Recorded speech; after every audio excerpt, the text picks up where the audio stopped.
بسم الله الرحمن الرحيم.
يا أيها الناس اتقوا ربكم الذي خلقكم من نفس واحدة وخلق منها زوجها وبث منهما رجالا كثيرا ونساء واتقوا الله الذي تساءلون به والأرحام إن الله كان عليكم رقيبا. يا أيها الذين آمنوا اتقوا الله وقولوا قولا سديدا يصلح لكم أعمالكم ويغفر لكم ذنوبكم ومن يطع الله ورسوله فقد فاز فوزا عظيما. أما بعد فإن خير الحديث كتاب الله وخير الهدي هدي محمد صلى الله عليه وسلم وشر الأمور محدثاتها وكل محدثة بدعة وكل بدعة ضلالة وكل ضلالة في النار. فاعوذ بالله من الشيطان الرجيم. بسم الله الرحمن الرحيم. قل إن صلاتي ونسكي ومحياي ومماتي لله رب العالمين. وقال رسول الله صلى الله عليه وسلم اتقوا ربكم وصلوا خمسكم وصوموا شهركم وأدوا زكاة أموالكم وحجوا بيتكم وأطيعوا ذا أمركم تدخلوا جنة ربكم او كما قال علیہ الصلوۃ والسلام. محترم سامعین اور دینی بھائیوں، آج ہمارے بڑے خیر و برکت کا دن ہے. آج کا دن جو ہے یوم النحر ہے. سب سے پہلے تو ہم اللہ تعالیٰ کا شکر ادا کرتے ہیں اور اس کے بعد اپنے ان تمام بھائیوں کے حق میں دعا کرتے ہیں جو حج بیت اللہ کے لیے گئے ہیں. اللہ تعالیٰ ان کا حج مبرور بنائے اور صحت اور عافیت کے ساتھ انہیں اپنے وطن اہل و عیال تک لائے. پھر اس کے بعد ایک دعا اور ہم کرتے ہیں. سعودیہ عربیہ، متحدہ عرب امارات اور اسی طرح سے بحرین اور مغرب کے جو شہداء اللہ تعالیٰ نے جن کو شہادت نصیب فرمائی ہے انہیں جنت میں اعلیٰ مقام و مرتبہ عطا کرے اور پھر ان کے اہل و عیال کو اللہ تعالیٰ صبر و جمیل اور نعم البدل عطا کرے. محترم بھائیوں، یہ آج یوم النحر ہے. نبی علیہ اللہ رب العالمین کے نظر نے یہ دن جو ہمارا ہے وہ بڑا تاریخی دن بنایا ہے. اس کا تعلق حضرت ابراہیم علیہ السلام سے ہے. اللہ تعالیٰ نے ابراہیم علیہ السلام کو حکم دیا کہ آپ اپنے بیٹے کو ذبح کریں. ابراہیم علیہ السلام اٹھے اور کہا یا بنی انی اری فی المنام انی اذبحک فانظر ماذا تری. اے بیٹے، میں نے خواب میں دیکھا ہے کہ میں تم کو ذبح کر رہا ہوں. فانظر ماذا تری، بیٹے بتا تیرا کیا ارادہ ہے، تو کیا چاہتا ہے، تیرا کیا مقصد ہے، تو کیا چاہتا ہے. ابراہیم علیہ السلام کے سوال سوال پر بیٹے نے کہا یا ابت افعل ما تؤمر ستجدنی انشاء اللہ من الصابرین۔ والد محترم، جس چیز کا اللہ نے آپ کو حکم دیا ہے آپ وہ کر گزریے، اس میں رائے لینے کی کوئی ضرورت نہیں ہے۔ ستجدنی انشاء اللہ من الصابرین، ان قریب آپ مجھ کو صبر کرنے والا پائیں گے۔ اللہ رب العالمین نے اس قصے کو بیان کیا، ایک تو یہ بات وعدے کر دی کہ آج ہمارا دن جو ہے یوم النحر ہے، یہ بڑا تاریخی دن ہے، یہ بڑی یادگار ہے ابراہیم علیہ السلام کی۔ اور وہیں اللہ رب العالمین نے یہ بھی بتا دیا کہ ایک وفادار اولاد کو، ایک نیک صالح اولاد کو اپنے باپ کی فرما برداری کس طرح سے کرنی چاہیے۔ یہاں معاملہ ہے جان دینے کا۔ باپ کہتا ہے یا بنی انی ارا فی المنام انی اذبح، بیٹے میں نے خواب میں دیکھا ہے کہ میں تجھے ذبح کر رہا ہوں، بتا تیرا کیا خیال ہے؟ بچہ انکار کرنے کے بجائے اپنی گردن رب کے سامنے، رب کے حکم کے سامنے جھکا دی اور کہا یا ابت افعل ما تؤمر ستجدنی انشاء اللہ من الصابرین۔ اللہ تعالیٰ یہی فرما برداری آج کی بھی اولاد کو نصیب فرمائے۔ مصور کھینچو نقشہ کہ جس میں یہ رسائی ہو، ادھر تلوار کھینچی ہو ادھر گردن جھکائی ہو۔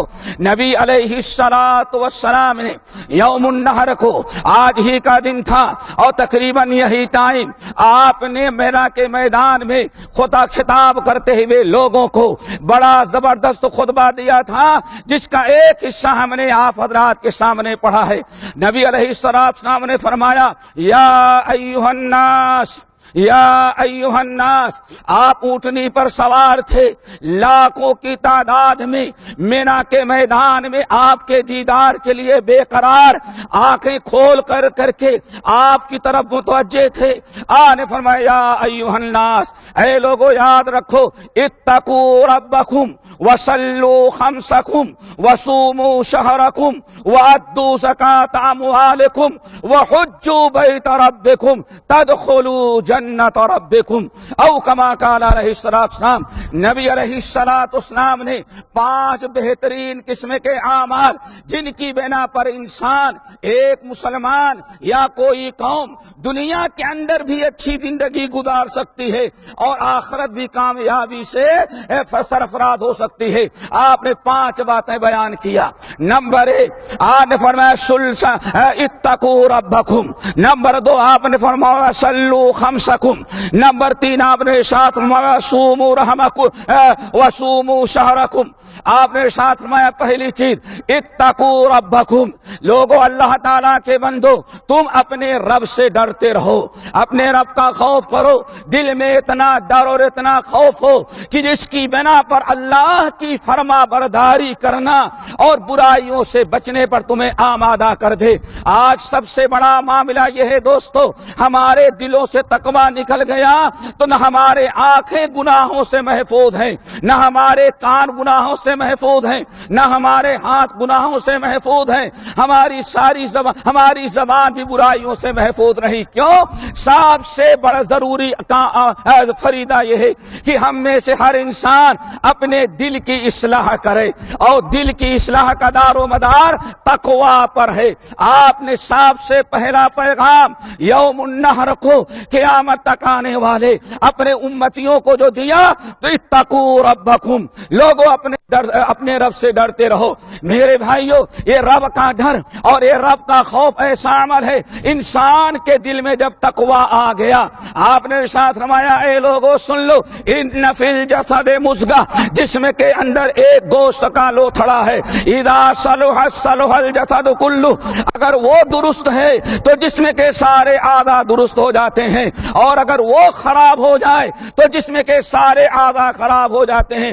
الا سن لو، الا وہو القلب، وہ دل ہے۔ سب سے پہلا فریضہ ہے دوستو، دل کی اصلاح ہونی چاہیے، اور جس دن ہمارا دل ہمارے دل کو اصلاح، ہمارا دل سدھر گیا، ہمارا دل اچھا بن گیا، ہمارے دل کی اصلاح ہو گئی۔ رب العالمین کا اعلان، یوم لا ينفع مال ولا بنون الا من اتى اللہ بقلب سلیم، جس دن دنیا کی ساری چیزیں آپ سے دور ہو جائیں گی، اس موقع پر یہی دل انسان کا قلب سلیم انسان کو فائدہ پہنچائے۔ نمبر 2، نبی علیہ الصلوۃ والسلام نے ایمان اور توحید اور تقوی اللہ کے بعد دوسرا پیغام یہ دیا امت کو، وصلوا خمسکم، لوگوں 5 وقت کی نماز پڑھنا، 5 وقت نماز کی پابندی کرنا، نماز کو ترک نہ کرنا۔ اور یہی نماز ہی ایک ایسا عمل ہے جس کی برکت سے انسان کی زبان بھی سدھرتی ہے، انسان کے اخلاق بھی درست ہوتے ہیں، انسان کے کردار بھی درست ہوتے ہیں، انسان کے اعمال، ساری چیزیں انسان کی درست ہوتی ہیں اگر انسان کی نماز درست ہو جائے اور نماز کا پابند ہو جائے۔ رب العالمین نے اسی لیے فرمایا، ان الصلاۃ تنہی عن الفحشاء والمنکر، اے لوگوں نماز کی پابندی کرو، خشوع خضوع کے ساتھ دل لگا کر نماز پڑھو اور 5 وقت نماز کی پابندی کرو، کیوں یہی نماز تمہیں برائی سے، بے حیائی سے، حرام کاموں سے اور ناجائز چیزوں سے روکنے والا عمل جو ہے یہ تمہاری اللہ تعالیٰ نے نماز میں رکھا ہے۔ اللہ تعالیٰ سب کو نمازی بنائے۔ آج جب تک صحابہ کرام ہمارے اسلاف نماز کی پابندی کرتے رہے، اس وقت تک مسلمانوں کا دنیا میں عروج تھا، اور نماز کی ایسی بے پابندی نہ بیماری میں چھوڑے، نہ بارش میں چھوڑے، نہ سردی میں چھوڑے، نہ گرمی میں چھوڑے، ٹانگیں ٹوٹی ہوئی ہیں اور نماز پڑھ رہے ہیں۔ حد تو یہ ہے کہ میدان جنگ میں سامنے دشمن بھی کھڑا ہے، تیروں کی بوچھار ہے اور تلواریں چل رہی ہیں، اس وقت بھی نماز کا وقت آ گیا عین لڑائی میں اگر وقت نماز قبلہ رو ہو کے دمی بوس بھی قوم حجاز، ایسے موقع پر بھی مسلمانوں نے نماز نہیں چھوڑی۔ آج ہم نے نماز کو چھوڑا میرے بھائیوں، اللہ نے ہمیں ترک کر دیا، کیوں؟ یہ نماز اللہ تعالیٰ کا ذکر ہے، وَلَذِكْرُ اللَّهِ اکبر، اور اللہ رب العالمین کا وعدہ ہے، فَاذْكُرُونِي أَذْكُرْكُمْ، مجھے یاد رکھو گے تب ہم تمہیں یاد رکھیں گے، اگر تم مجھے بھلا دو گے تو ہم بھی تمہیں بھلا دیں گے۔ اللہ تعالیٰ ہم سب کو نماز کا پابند بنائے۔ نمبر 3، تیسرا بڑا اہم پیغام جو نبی علیہ السلام نے یوم النحر کو میدان مینا میں آپ نے دیا تھا، وہ دوستو بڑا اہم ہے۔ آپ نے ساتھ فرمایا، وَصُومُوا شَهْرَكُمْ، اے لوگو رمضان کے روزے کی پابندی کرنا، نوافل روزوں کا خیال رکھنا۔ ہمارے سامنے دوستو 2 قسم کے روزے ہیں، ایک تو رمضان کا فریضہ روزہ ہے اور دوسرے نوافل روزے ہیں۔ ابھی ذی الحج کا روزہ تھا، یوم عرفہ کا روزہ ہے، محرم کا روزہ آ رہا ہے، اور ہر مہینے میں 3 دن کا روزہ۔ روزوں میں اللہ نے بڑی خیر و برکت رکھی ہے، تزکیت نفس کا، اس نفس کو پاک کرنے کا سارا دار و مدار اللہ تعالیٰ نے روزے میں رکھا ہے۔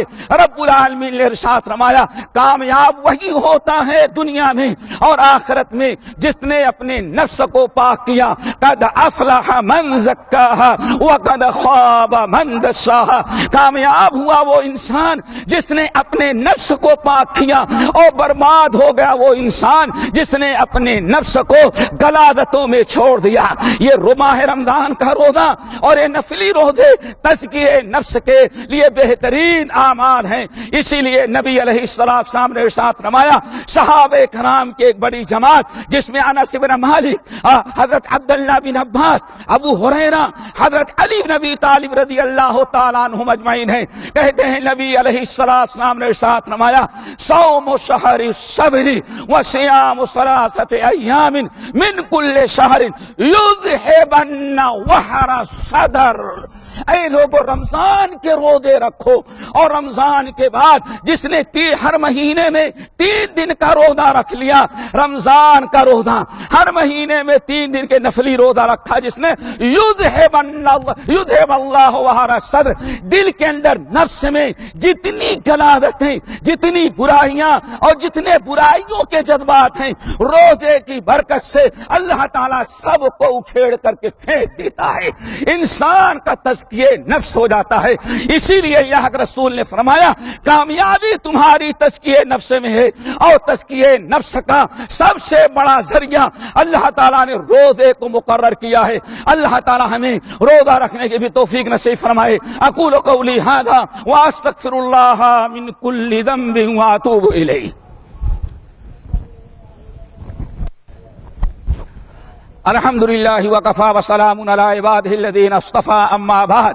چوتھا عمل یا چوتھا پیغام نبی علیہ السلام نے آج کا دن یوم النحر میدان مینا میں اونٹنی پر سوار جو چوتھا بڑا زبردست پیغام دیا تھا، آپ نے ساتھ فرمایا وَأَدُّوا زَكَاةَ مَالِكُمْ، اے لوگوں اپنے مال کی زکات نکالنا، صدقات و خیرات کرتے رہنا۔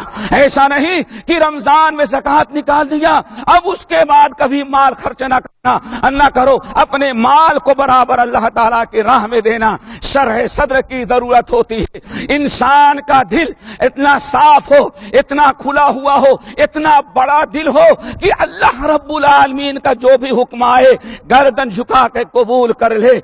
اللہ رب العالمین دل کو کھول دے، شرح صدر کر دے، اور اسی طرح سے اللہ رب العالمین نیکیوں کا جذبہ اور شوق ہمارے اندر پیدا کر دے۔ کتنا بھی مشکل سے مشکل حکم آئے لیکن رب کی فرما برداری میں اپنی خوش نصیبی سمجھنے لگے، اس کو کہا جاتا ہے شرح صدر۔ یہ بہت بڑی نعمت ہے۔ موسیٰ علیہ السلام اسی چیز کی دعا مانگتے تھے، رب اشرح لی صدری ویسر لی امری واحلل عقدۃ من لسانی یفقہوا قولی۔ اگر ہمارا شرح صدر ہے، ہمارے دل کو اللہ نے کھول دیا ہے حق کے لیے، اجر و ثواب کے لیے، اپنی اطاعت و فرما برداری کے لیے، تو دنیا میں کبھی بھی ہم اللہ کی نافرمانی نہیں کریں گے۔ فمن یرید اللہ ان یہدیہ یشرح صدرہ للاسلام۔ اللہ تعالیٰ جب اپنے کسی بندے کو جنت دینا چاہتا ہے اور اللہ اسے ہدایت دینا چاہتے ہیں تو سب سے پہلے اس کے سینے کو کھول دیتے ہیں۔ اور شرح صدر کے اسباب میں سب سے بڑا سبب کتاب اللہ اور سنت رسول کے روشنی میں اپنے مال کو اللہ کی رضا کے لیے اللہ کے راہ میں خرچ کرنا، زکات نکالنا، صدقات و خیرات نکالنا، یتیموں، بیواؤں اور پریشان حال لوگوں کے کام آنا۔ انسان بڑی محنت سے مال اکٹھا کرتا ہے، مال کی محبت زین للناس حب الشہوات من النساء والبنین والقناطیر المقنطرۃ من الذهب والفضہ۔ محبت اللہ نے پیوست کر دی ہے۔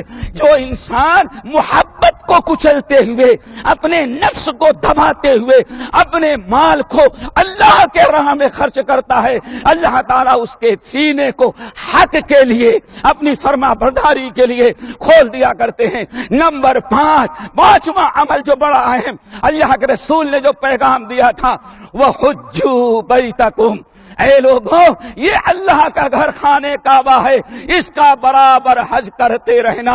حج کا اور عمرے کا حکم دیا نبی علیہ السلام نے، اللہ نے ارشاد فرمایا اے لوگوں وجعل اللہ الکعبۃ البیت الحرام قیاما للناس، اے لوگوں جب تک یہ خانے کعبہ موجود ہے اور دنیا کے مسلمان خانے کعبہ کا حج اور عمرہ کر رہے ہیں، تبھی تک اللہ تعالیٰ دنیا کو، خانے کعبہ کو اس دنیا میں قائم رکھے گا۔ اسی لیے اللہ کے رسول نے ارشاد فرمایا لا تقوم الساعہ، اے لوگوں اس وقت تک قیامت نہیں آئے گی جب تک کہ مسلمان خانے کعبہ کا حج کرتے رہیں گے۔ انسان دنیا میں ایران دوران عرب عجم لاکھوں کو خرچ کر کے صرف ایک گھر اللہ کا ہے، اس کے ارد گرد گھومنے کے لیے، طواف کے لیے، اللہ کی رضا کے لیے جب بندہ مکہ آتا ہے تو اس کا مطلب یہ ہے اس بندے کا بڑا گہرا تعلق اللہ رب العالمین کی ذات سے ہے۔ اسی لیے نبی علیہ السلام نے ارشاد فرمایا دنیا کا جو انسان حج یا عمرہ کے لیے آتا ہے اللہ اس کو اپنا مہمان بنا لیتے ہیں۔ اللہ اکبر، اللہ کا مہمان بننا ہے تو خانہ کعبہ کا حج ہے۔ آپ نے ارشاد فرمایا اے لوگو وحجوا بیتکم، خانہ کعبہ کا حج کرتے رہنا۔ یہ سب نمبر 6، اللہ اکبر، واطیعوا ذا امرکم۔ اللہ اکبر، دنیا کی اور آخرت کی اگر کامیابی چاہتے ہو تو یاد رکھنا تم پر ضروری ہے کہ تم واطیعوا ذا امرکم، جو تمہارے امر والے ہیں انہی کی تم اتباع کرو۔ وہ کون سے ہیں؟ نمبر 1 اللہ، نمبر 2 رسول، نمبر 3 حکام وقت جو ہیں ان کی اطاعت کرنا۔ علماء یا ایھا الذین آمنوا اطیعوا اللہ واطیعوا الرسول واولی الامر منکم، اللہ نے فرمایا اللہ کی اطاعت کرو، رسول کی اطاعت کرو اور اولو الامر کی اطاعت کرو۔ ہمارے جو حکام ہیں، ہمارے جو حکمراں ہیں، ان کی اطاعت و فرما برداری جب تک شریعت کے خلاف ان کا کوئی حکم نہ ہو اس وقت تک ان کے ہر حکم کے سامنے گردن جھکا دینا ضروری ہے۔ میرے بھائیوں، ان کے حکم کو ماننا، ان کی اطاعت کرنا۔ اگر کوئی بات ہمارے خلاف پڑتی ہے تو خاموشی اختیار کرنا، ان کے خلاف مظاہرہ کرنا، خروج کرنا اور بغاوت کرنا اور ان کے تختے کو پلٹنے کی کوشش کرنا، یہ بہت بڑا جرم ہے۔ نبی علیہ السلام نے اس امت کو یوم النحر میں آج سے 1450 سال قبل اعلان کیا تھا، مسلمانوں خبردار اپنے حکام کے اطاعت کرنا، ان کے خلاف کبھی خروج نہیں کرنا۔ اسی طرح سے آج کا بہت بڑا فتنہ ہے میرے بھائیوں، آج بہت ضروری ہے کہ ہم اپنے علماء کے اطاعت کریں، علماء حق، علماء ربانی جو ہیں ہم ان کی اطاعت کریں۔ وہ جو فتویٰ دیتے ہیں، جو باتیں بتاتے ہیں، جو حق گوئی سے کام لیتے ہیں، کتاب و سنت کی روشنی میں جو باتیں بتاتے ہیں، اللہ رب العالمین نے اس وقت علماء کی اطاعت کرنا اور علماء کے باتوں کو قبول کرنا یہ ہمارے اوپر اللہ تعالیٰ نے فرض قرار دیا ہے۔ علماء ان کا بڑا اونچا مقام و مرتبہ ہے، رب العالمین نے اطاعت کا حکم دیا۔ نمبر 2 فاسألوا اہل الذکر ان کنتم لا تعلمون، اے لوگوں اگر تمہیں کوئی مسئلہ معلوم نہیں ہے تو تم علم والوں سے اور علماء سے پوچھ لینا۔ اسی طرح سے میرے بھائیوں، ماں باپ ہیں ان کی فرما برداری اولاد پر ضروری ہے، بیوی عورتیں ہیں ان کے اوپر شوہر کے تحت ضروری ہے۔ ہر وہ انسان جس کو اللہ تعالیٰ نے سرپرست بنایا ہے، حکم والا ہے، اس کی اطاعت اللہ تعالیٰ نے ہم پر واجب قرار دی ہے۔ دوستو یہ 6 باتیں ہیں اور سب ہمارے ساری بیماریوں کا علاج ان 6 باتوں میں آ گیا۔ اب آگے اللہ کے رسول فرماتے ہیں تدخلوا جنت ربکم، اگر تم نے ان اعمال کو بجا لایا اور یہ نیکیاں تم نے کر لی، میری ان 6 باتوں پر اگر تم نے عمل کر لیا، تدخلوا جنت ربکم، تو سیدھے اللہ تمہیں اپنی جنت میں پہنچا دے گا۔ اللہ ہم سب کو عمل کی توفیق نصیب فرمائے، موحد بنائے، متبع سنت بنائے، سارے بیماروں کو شفا کلی عطا فرمائے۔ الہ العالمین ہم میں جو مقروض ہیں قرضوں کو ادا کرا دے، جو پریشان حال ہیں اللہ ان کی پریشانی کو دور کر دے۔ الہ العالمین حق اور باطل کے مقابلے میں مسلمانوں کو، اہل حق کو غلبہ عطا فرما۔ ہم اللہ تعالیٰ سے دعا کرتے ہیں الہ العالمین جس ملک میں ہم رہتے ہیں اس کو امن و امان کا گہوارہ بنا دے۔ دنیا میں جہاں بھی مسلمان آباد ہیں اللہ ان کی جان، ان کے مال کی حفاظت فرما۔ اے اللہ جس ملک میں ہم رہتے ہیں وہاں کے رئیس الدولہ اور ان کے ساتھیوں کو ہر بلا ہر آفت سے اللہ تعالیٰ محفوظ کرے۔ جس شہر میں رہتے ہیں وہاں کے حاکم شیخ سلطان حفظہ اللہ القاسمی کو اللہ تعالیٰ ہر بلا ہر آفت ہر مصیبت سے اللہ تعالیٰ محفوظ رکھے اور ان سے اچھے کام لے، ہر برے کام سے، ہر غلط کام سے، ہر غلط فیصلے سے جس میں آپ کی اللہ آپ کی ناراضگی ہو ویسے چیزوں سے ان کو محفوظ رکھے، اور ہر ایسا کام جو آپ کے لیے آپ کی جس میں آپ کی رضا ہے، ملت اور امت اور قوم کا فائدہ ہے، ملک اور وطن کی فلاح بہبودی ہے، اللہ ہر ایسے کام کو انہیں کرنے کی توفیق نصیب فرما۔ الہ العالمین ہمارے بھائی اتنے ہیں حج میں گئے حج قبول فرما، یہ جتنے نماز میں آئے ہیں ان کی نماز قبول فرما، جنہوں نے روزہ رکھا ہے ان کے روزے کو قبول. اور الہ العالمین سب سے بڑی چیز ہے کہ سب سے پہلے اللہ کا شکر، پھر اس کے بعد دائرۃ الشورى الاسلامیہ کا شکر ہم سارے ساتھی ادا کرتے ہیں. شیخ سلطان کا شکر ادا کرتے ہیں، حکومت شارقہ کا جو جنہوں نے ہمارے لیے اس طرح اردو داں کے لیے اتنی بڑے عیدگاہ عطا دی ہے، اور جہاں ہم سارے ساتھی بیٹھ کر کے دین کی باتیں سنتے ہیں اور دین کی باتیں سناتے ہیں. اللہ تعالیٰ سب کو قبول فرمائے. ان 6 باتوں کو یاد رکھو. تقوی پیدا کرو، نماز قائم کرو، زکوٰۃ ادا کرو، اسی طرح سے تم روزہ رکھو اور حج بیت اللہ کرو. اور سب سے بڑی چیز میرے بھائیو وَأَطِیعُوا أَمْرَکُمْ، اپنے بڑوں کے اطاعت کرو. اقول قولی ھذا واستغفر اللہ من کل ذنب واتوب الیہ، وآخر دعوانا ان الحمد للہ رب العالمین.